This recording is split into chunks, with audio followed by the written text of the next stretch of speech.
So we've got a source that imparts energy, right? That energy creates areas of low pressure and high pressure in the air, which is our medium, or it could be a piece of steel, right? Or it could be water, etc. And we consider a wave to be what is generated by that single source, and it's kind of a continuous thing. We don't say, here's a bunch of waves, but we say this is a wave and this is a wave. These waves in combination, you could consider them in plural. Does that make sense? Because here we've got a high frequency wave, here we've got a lower frequency wave. And combined, they are waves together, each one having a specific amplitude and a specific period or frequency. And I use those interchangeably, right? Because the frequency is just equal to 1 over the period, right?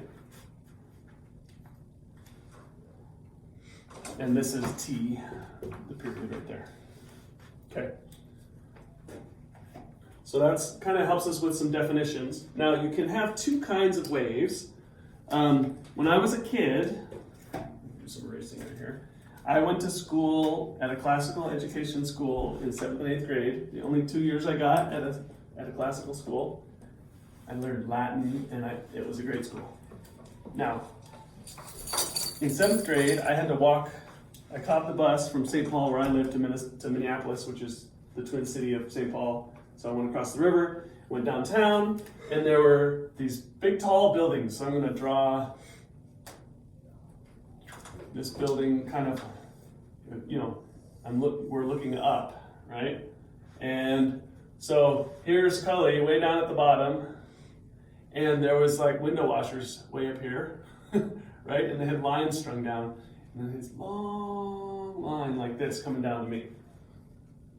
And I was like, wow, that looks really cool. And, and I grabbed that and I whipped it, right? And it went like that. And that whip I put into it traveled up the line, it went way up there, hit a hard spot, and then bounced and came back down. So it traveled up, and then back down. So I was putting a transverse wave into this line.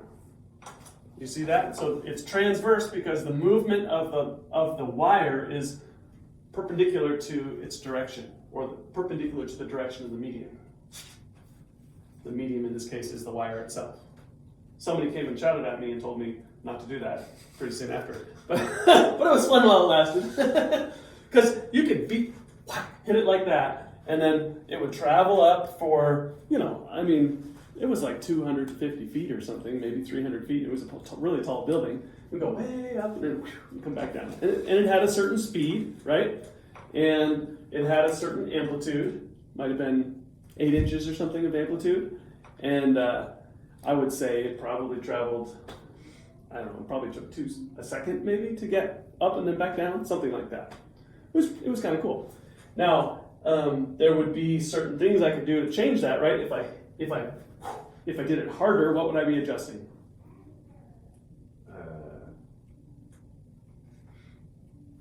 The period? Would it be the amplitude? Because you're making it larger? Yeah, I'd be making the amplitude larger of this wave, right? So I could beat it a little bit, or I could do a bigger amount like that. The line itself has kind of a natural frequency to it at a given tension, okay? So I couldn't really make this travel up and down any faster unless I could maybe hook a screw out to the bottom and pull down on this with the screw and get some more tension in this line. If I did that, then I would have gotten it to go zoom, zoom, could have gotten it to go faster. So that's a transverse wave, and it had a sort of a set speed based upon the tension in it, and a set amplitude based upon how much energy I put into it. Okay? Higher energy equals higher amplitude. Okay. Now that's a transverse wave. Transverse. What sort of other wave could you imagine there being? So what is it? The longitudinal. A longitudinal wave. So how do you picture a longitudinal wave in your mind.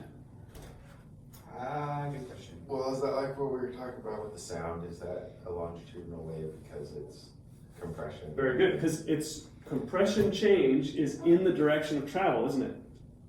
Right? What about a slinky? Think about a slinky on its side on a table, right? It's sitting on the table. If I whack this side, what happens?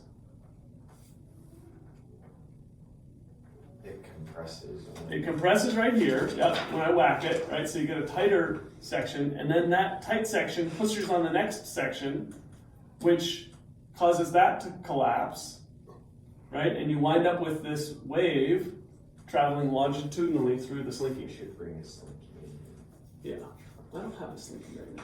I don't have a problem. You have a slinky? I haven't had a slinky for a long time. I know, I haven't either. I used to constantly have to fix my kids' slinkies because they'd get a twist in them. Yeah. We used to have metal in the deal right now. So, the slinky, how fast this wave travels through here, what would that be? What would affect that, do you think?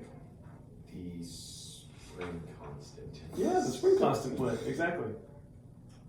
Because it's a balancing act of how stiff it is and how heavy it is, right? For that material to get it to move through here. Okay, so another example of a transverse wave is light, which is also a particle, but that one's kind of trippy. So we're not going to spend too much time on light yet, but we will talk about it more. So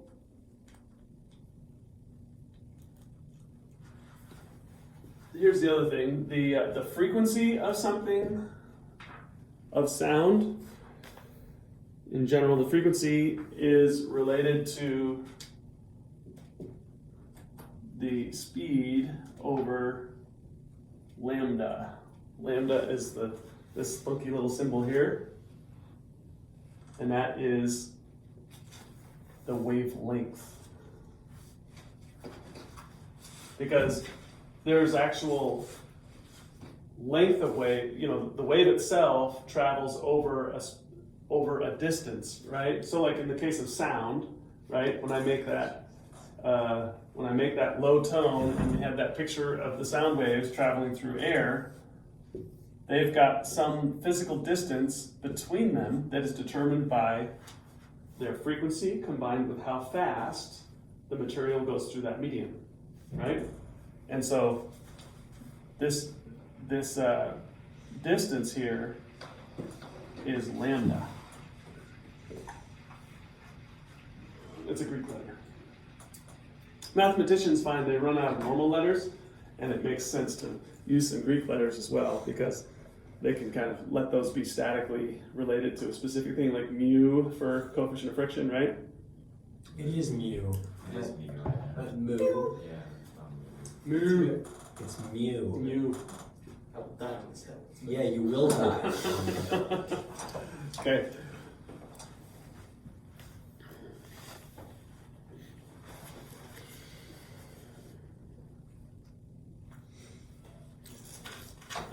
So another thing he points out, I had forgotten this part of the definition. So you have areas, when you have this wave traveling through here, right, you get compression and, I don't use this term much, but rarefaction. Rarefaction. That would refer to the area where you're getting stretched out, right? So you have compression, rarefaction, compression, rarefaction as you go. Okay, so let's see here. When you hear a sound, low frequency is associated with what sort of sound? Waves. Longer waves and What? Well, longer waves and Lower sound. yeah, like lower, right? Deeper pitch, right? Higher pitch is higher frequency.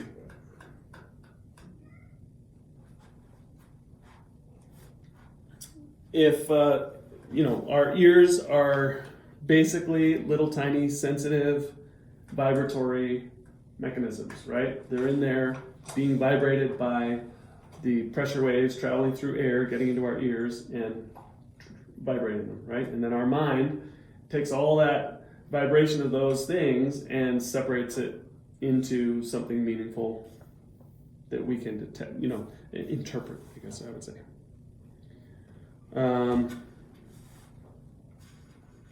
You can see why super loud music can be damaging, or why an explosion could rupture someone's eardrum, right? You have this super sensitive membrane, and it's oscillating with the pressure waves. Well, if you get a pressure wave that's got such a large amplitude, right, then you can go past the normal limits that is the normal limits that it's designed for, right? And you can actually get it to tear. That's That's rupturing your eardrum. Now, can it heal? Yep, it can. Sometimes it gets some scar tissue, and then it is less sensitive because it's not as pliable and flexible. And also over time, you can kind of beat up the mechanism so that it just gets less sensitive. All right, let's see here. So then he runs through an interesting experiment, which I'm not doing here, but who's ever had a bottle that they blow over the top of? I've done that. What's that? Also. Or seen one of those things where somebody, has a whole series of bottles lined up and they're blowing over different ones and they get a different sound, right? The makeshift pan flute. That makeshift pan flute, that's right. So, right, we have a series of bottles here. What would you do to make them have different pitch? Put different amounts of liquid in them. Okay, so if this one had this much liquid and this one had this much liquid, which one has the lower frequency? The one with less liquid in it. Yeah, so this is low frequency, this is high frequency. Why?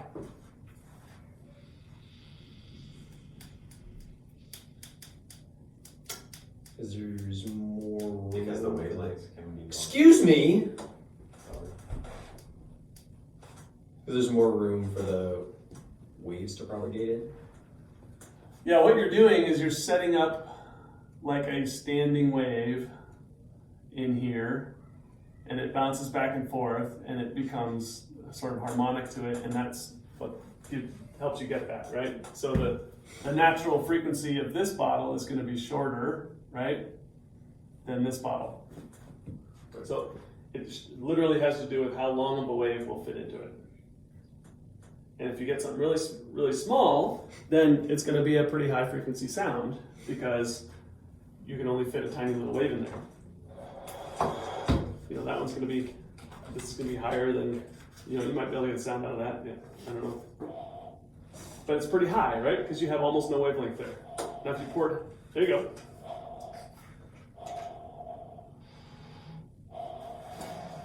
I have no water.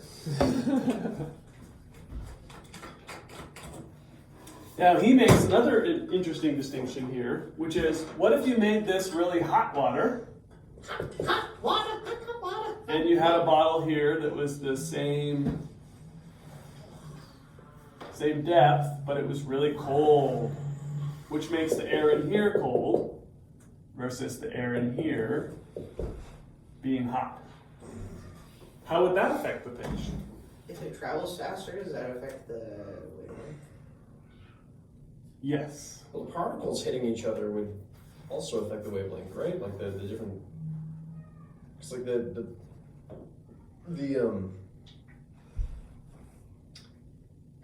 wave is the particles hitting each other. So Right. To change the pressure. So if there's more particles, which would happen in hot water, because hot water would have some amount of evaporation happening, there'd be more particles in that atmosphere, which means that there'd be higher amounts of particle collision.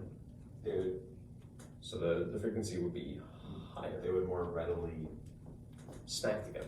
yeah. Well, let's think about individual particles in here. If this is a very cold particle, how fast is it? Not very. Not very, right? Small v. If it's a very hot particle, Oh, yeah. it's a lot faster, right? Very fast. Right. Right. And so you get better propagation of sound with higher velocity particles. Because when they get whacked, they're already traveling so much faster that they whack the next thing faster. So higher temperature winds up increasing the speed through it, which is an increase in your frequency. Which is what we were saying. Higher pitch. Right. Right. Hey. High five. Who would have thought? Look at this. It's a Paul Rudd meme for hot ones. Yeah. All right, now the sound of air, the sound traveling through air, has a, not unlike, right, the tension wire that I talked about, having a sort of natural speed that when I hit it, right, stuff went up and down. So air also has a natural speed at which sound travels through it. That speed does change a little bit with things like temperature. So I think the speed of sound that we would give would be sort of at standard temperature, standard conditions, basically 60 degrees and 1 atmosphere of pressure. But given that approximate thing being constant, and the fact that it doesn't vary that much within, because think about us, we live in something that's like 60 to 100 degrees. If it gets much outside of 100, right, on the top side, we got ourselves a problem. And if we're down at the negative 100 degrees, well, we got ourselves a big problem. So the range in which we operate isn't that large, so the speed of sound doesn't change that much. Now, if the speed of sound is fixed at a given temperature, right, and I'm driving along in a car, and I honk a horn, right? So I have one object that's moving, I have another one that's sitting still, not moving, and he honks as well, right? And then I have a perceiver over here. So, does this sound the same as this to him? No. Yeah, Why not? because when atoms moving, it's waves. Yeah, dude. Sorry. Again, no. The moving object is moving at a speed that is at any speed, which means that the waves coming off it in the forward direction are being compressed, Okay. or at least, yeah. So as it gets closer to the perceiver, they'll hear it louder, and then as it passes, it'll trail off. Yeah, Whereas so the you've got stationary object- some parts of what you said I agree with and some I don't. Wilson, Cool. what would you add or With adjust? with this, like, which one you're hearing or which one you're completely missed out. So I have item 1, right? I have truck 1, right? And I have truck 2. Truck 2 is not moving. Truck 1 is moving towards the receiver. They're blowing on the same horn. What do I hear? What do you hear? I mean, you hear a mix of both of them, and it depends. Do they sound the same though? Do they have the same pitch? No, they would assume they would kind of mix, wouldn't they? If are they traveling The over exact same horn. Okay, so. The one traveling faster, I don't know if it would, because. Here's the question. Is the velocity of sound changing for this guy versus this guy? Not technically. Does the speed of sound change? No. No, because it's traveling through the same medium, right? The medium is air here, right? And that air is at a temperature and a pressure that's the same for both of these, right? So its velocity has to be constant. V is a constant. Now, if this thing is traveling towards the observer, I can't make, I'm beating my drum, so to speak, right, at the same frequency, but I'm not getting my sound to move any faster. So the distance between my beats has to get closer together. Because I've eaten up a portion of the V that's available to me. Right? Think about it this way. If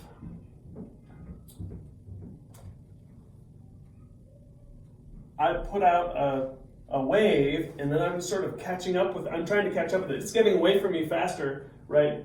But I'm taking a piece of the distance it's traveled because I'm traveling as well, right? And then I put another wave out there. And so what ends up happening is these are stacked up closer to each other than the guy who's sitting still. Because every time my speaker goes and pushes a pressure wave out, then on the retraction phase, I'm traveling also in the same direction as the sound. And the next time I put the pressure wave out, I'm closer to the last wave I put out than I am if I was sitting still. Because here, I've got something moving away from me at, let's say, 700 feet per second. Okay? Here, if I'm going 50 feet per second, well, it's only 650 feet away from me. You see that? At the same frequency, the speed of sound is constant. If I'm going 50 feet per second here, then the distance between these has to be 650 feet. Where the distance between these would have to be 700 feet because I don't have velocity here. So the perceiving person, right, hears a higher tone because the space between the pressure waves is smaller, i.e. shorter wavelength, i.e. higher pitch. So if you ever hear a train coming towards you and it blows its horn and it's still blowing it as it goes past you, it goes, wow, and you hear a change in the pitch. It's not that he's got a little pitch adjuster in his cab and he's going, it's that you're perceiving that sound differently because he's traveling through a medium that has a fixed speed of sound, right? So the same thing happens when he's moving away from you, except it's in the reverse, right? If I'm here and I'm blaring in both directions, right? I'm blaring a sound, right? If I'm traveling this way, then the sound coming off on this way is stacked up and the sound coming off on this way is spread out. It's the same thing that's generating the sound at the same frequency right here. But the perception, because what's being put into this fixed medium, the perception will be a low frequency on one side and a higher frequency on the other side. Does that make sense? Okay. That's called the Doppler effect. He's got a little picture of it on 359. Hopefully I helped it make sense to you. Equation 11.3 relates what you actually see. Actually, I think I need to erase. So the frequency of the observer, the frequency that is observed, is equal to the velocity of sound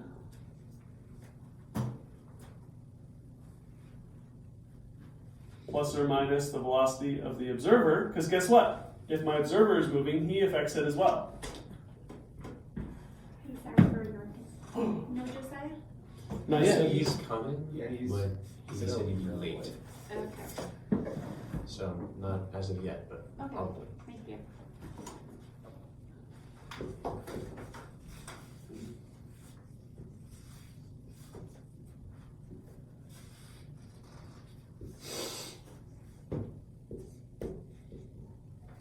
Okay, so it looks complicated, but it's not really that complicated.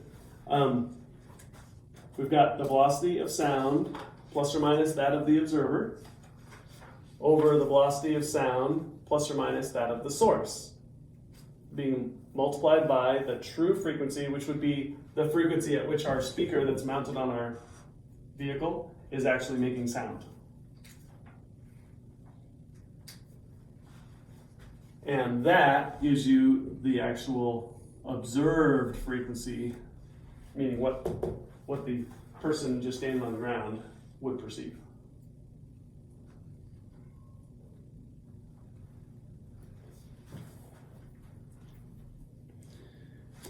Okay, so why do I have plus and minus in this equation? Is it because you're not sure? Well, it's because you're not sure the direction or whether both entities are moving or.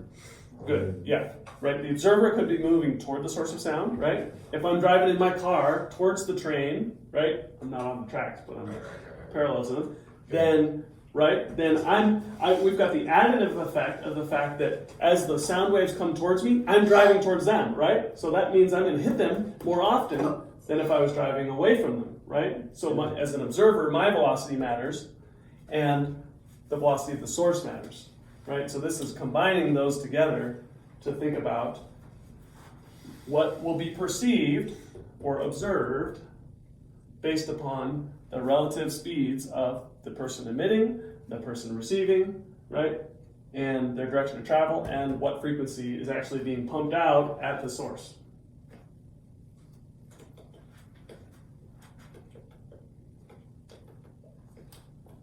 Because basically, if I'm pumping out a sound, okay, 60 hertz, right? That's what, you ever heard a 60 hertz hum in your speakers, right? Kind of like that. So that's a beat 60 times a second, right? Really fast. So it's not that the source is getting to be more or less than 60 hertz, it's just 60 hertz, but we're gonna perceive it higher or lower depending on whether we're driving into the wave or driving away from the wave. So is there a reason that like ambulances and police cars and fire trucks have, like their sirens have different pitches? Like they go up and down, is that so that? I think that has to do with more like Just so that it human physiological behavior, which is that a constant sound, your mind can kind of doesn't have anything to eliminate? do with the fact that the higher sound will travel faster than the lower sound. So No, sounds travel basically the same speed regardless of their frequency. What changes is the space between, right, the gap between the pressure troughs and rarefication, you know, the rarefications and compressions. So is the velocity of sound a constant? For a given pressure and temperature, yes. For this equation though? Yep. How it is a constant? Yeah. Now, if you got real careful with it, you could. Careful with it. If you got real precise with it, you could look up. Well, I have 100-degree air. What would my velocity be? It's going to be a little bit different than if I had 50-degree air. Okay. So you could put in a different velocity for sound here if you were getting real precise. In general, you can look up and you'd see it's basically, treated as a constant. I think they have that the temperature. Yeah, under equation 11.2 on 357 points out that the velocity of sound through air is equal to 331.5, I think it says, plus 0.606 times T, which is the temperature measured in Celsius degrees, and that's meters per second. So what this tells us is, at a temperature of 0 degrees, which would be 32 Fahrenheit, right? The speed of sound is 331.5 meters per second, which is about 900 feet per second. Oh. 950, 960 feet per second. Would any of those numbers change if you were to put it through a different medium? Yes. Okay, cool. Like, Yeah, because when you put it through a different medium, it's like the slinky, if you made the slinky stiffer. And if you whacked a stiffer slinky, the wave, the compression wave you put into it would travel through it faster. So,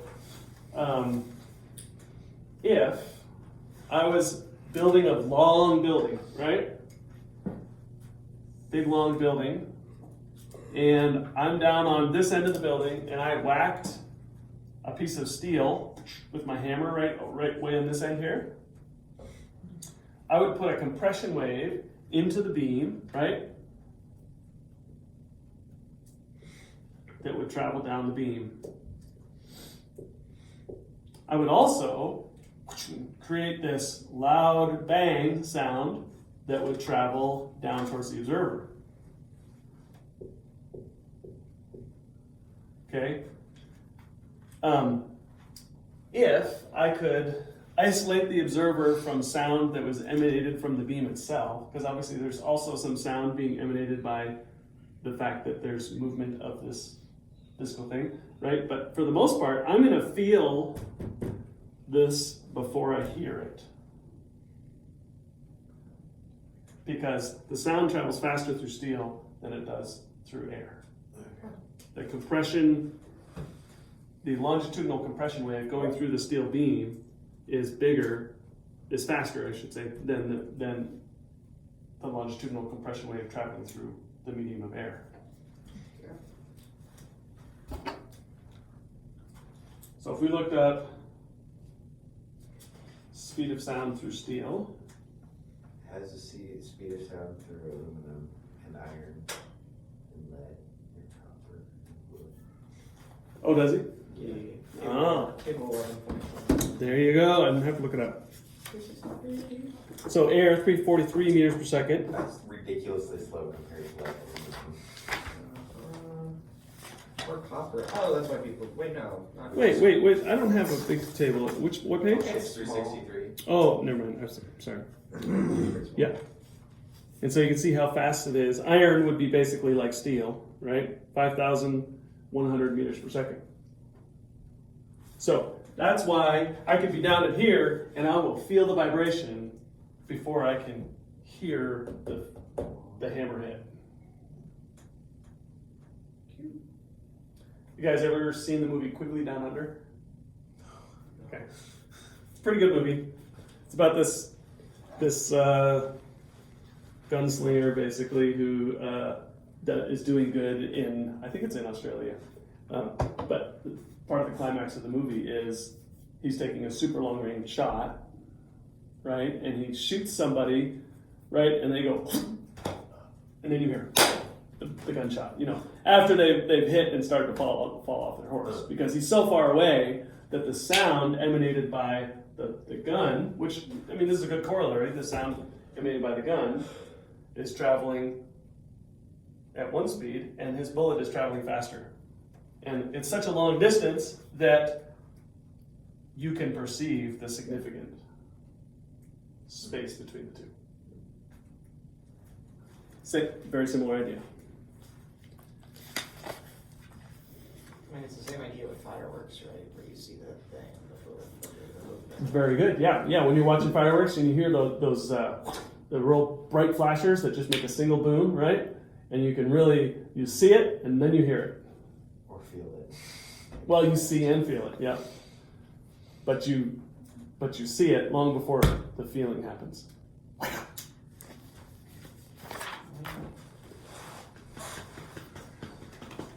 Okay. So, Wait, just one more question. yeah. Helium. How Helium. does it make your voice high? Because it's Because- less dense medium than air. So sound travels faster or slower?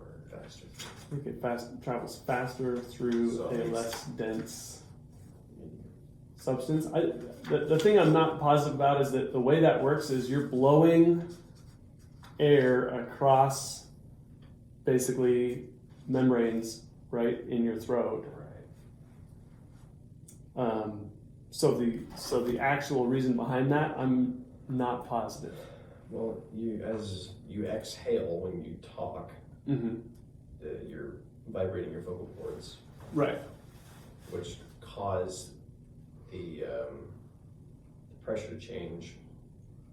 So You exhale, which allows you to talk, and the helium since that vibration is propagating through the helium, it's able to propagate a lot faster, which gives it a higher frequency, as opposed to what is it?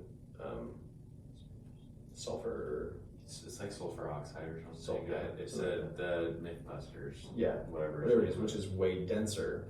So as you exhale, the propagation is way slower, giving you a deeper frequency or a deeper tone, pitch, whatever the word is that I'm not saying correctly. That pitch is right. But it does have something to do with you exhaling and also speaking. Okay, yeah. So the velocity of sound through helium is 3 times faster than through air. So it's a little bit like our bottle problem. If you make the sound travel faster in the bottle, then you're going to perceive it as a higher frequency sound. So, what sound travels through aluminum? That means it's really, really high pitched because that's a lot faster than through air. Aluminum? Yeah. Like aluminum gas or? I don't know. Oh, what page? Aluminum. It says the speed of aluminum, the speed of sound in aluminum is Well- 5,100 meters per second. I think what it means is the pressure wave that gets sent can travel at a faster. It can travel from point A to point B faster. But it's not going to change the sound being transmitted through it necessarily. Because think about it this way. It will change the way you perceive it though. What's sort of a good way to think about it? Oh wait, no, Josiah. Joseph. The sound's propagating through air or through methyl alcohol, not through aluminum. It's being produced by aluminum. So you got this piece of steel, right? No, those are two different things. Oh, You could put those tables on top of each other. right here. If I whacked this 60 times a second, right here, pat, pat, pat, pat, pat, pat, pat, pat, right? I'm still gonna get a shock that hits every 60th of a second, right? On the other end. But I'm gonna hear it a lot sooner than the sound being emanated from the hitting. And it's gonna sound different because it's gonna travel more like a pulse, like that, through the steel and through the egg because it hits and then it just races off, right? Okay. Whereas if I could stretch the same thing out over time, it would look more like that. But even when if I hit something with a hammer, typically if I hit it 60 times per second with a hammer though, the characteristic sound is even what I'm doing to it looks more like this than it does a nice even wave, right? So what I'm going to perceive is a high frequency spike followed by a period of silence, and another high frequency spike followed by a period of silence, right? And that's what's going to be transmitted through here. If you could shove this at a sine wave that was 60 hertz, I think it would emanate a 60 hertz sound on the other end, but not that effectively, because it doesn't move that much. You need a lot of movement to create volume, right? Because that's why big speaker, right? Big bass speaker, it's like displacing a lot of air, moving a lot of air to increase the amplitude of that pressure wave, right? If I hit a beam with a sound that's 60 times per second, then this thing is so stiff, it's not going to displace that much air. So I could probably get the 60 hertz tone off of it, but it's going to be pretty quiet compared to the perception of it that I would get from the sound waves that are being generated at that end, where maybe I have a speaker that's actually hitting it. That's where it gets a little complicated. It's from dicey. Little dicey. Okay.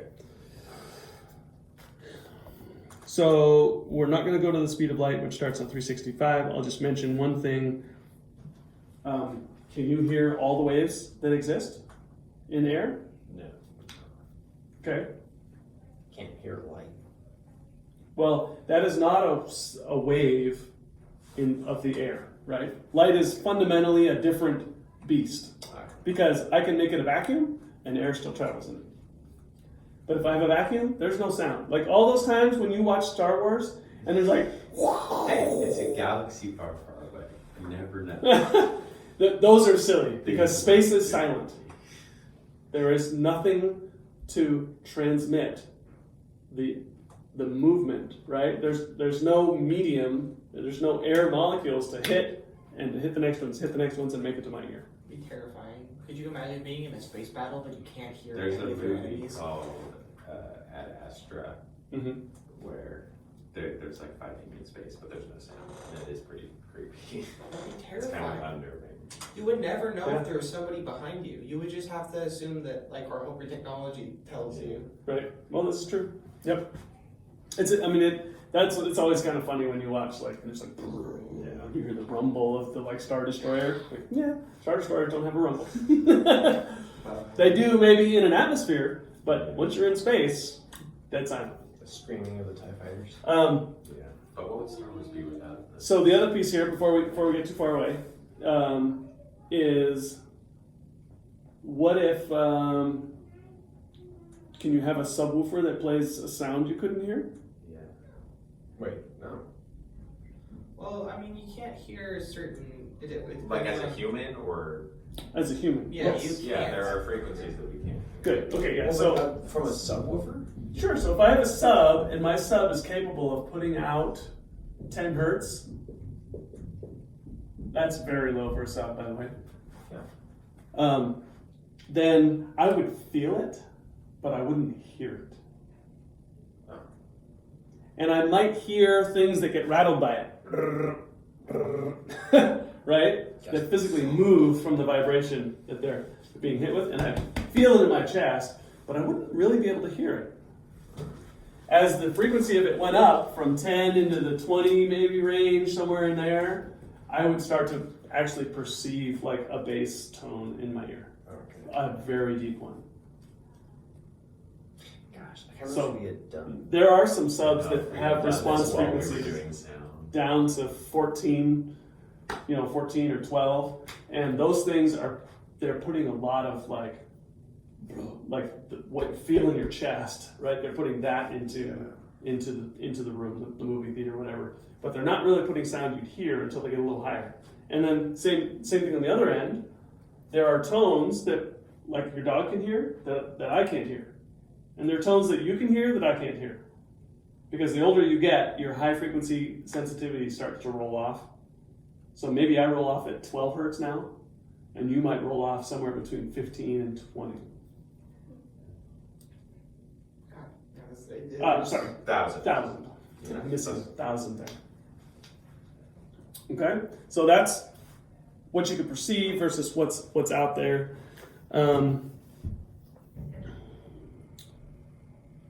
We use sound that is in ranges we can't hear for imaging. We call it ultra sound, right? Ultra meaning high. And like radar. So radar is light, essentially. I thought that it was Pinging sound waves. shooting out sound waves and then they bounce back. Sonar. That's so. Sonar is pinging out sound waves and bringing them back, or just listening, right? Like if you watch The Hunt for Red October, anybody ever seen that? I've seen that. Yeah, very good movie. And in that one, they're not pinging because guess what? When you ping, you're like, here I am, It's here I am, right? They just listen, and so they're listening to the sound of the motor of another sub in order to locate it and try to classify it.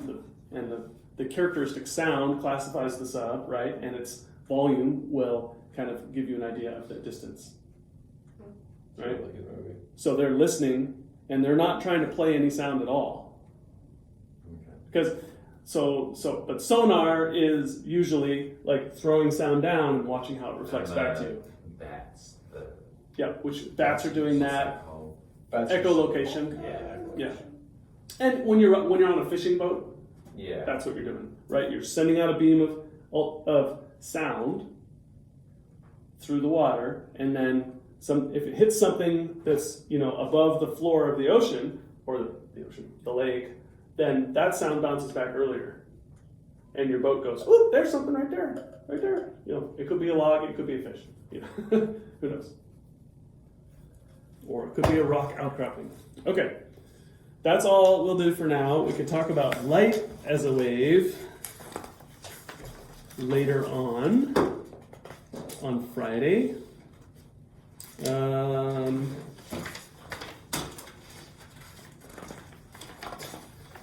So your homework is to finish up right with that take-home test for Friday, and hopefully Josiah's doing okay. And we'll stop that.